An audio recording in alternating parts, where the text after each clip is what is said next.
যাবে না? না, এই যে আমি খাচ্ছি, এতগুলো আছে, আমার এতেই পেট ভরে গেছে, এতগুলো খাওয়া হয়ে গেছে, বাকিগুলো খেয়ে আজকে দুপুরে আর খাবো না। কি হলো? এগুলো কে দিল আবার তোমাকে এনে? পুতুল দিয়ে না দিয়েছে, বলে রেখেছিলাম যদি পাও। সেই ছোটবেলায় আমি স্কুলে যখন যেতাম তখন আমি কিনে কিনে খেতাম, তখন 2 টাকার পাওয়া যেত।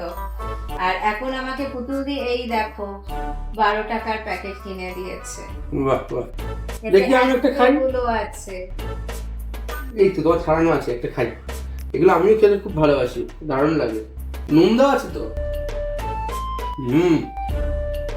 আর দারুণ। যারা কিনতে চাও তাদেরকে বলেও দিচ্ছি, বড় বাজারে চলে যাবে, একদম প্যাকেট পেয়ে যাবে পুরো এরকম কুলের প্যাকেট।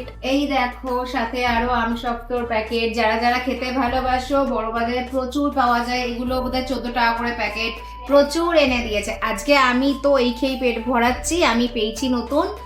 আজকে আমি আর কিচ্ছু খাবো না। তোমরা যদি খেতে চাও, না জানলে না বুঝতে পারলে কমেন্ট বক্সে বলো, আমি বলে দেবো কোথায় পাওয়া যায়।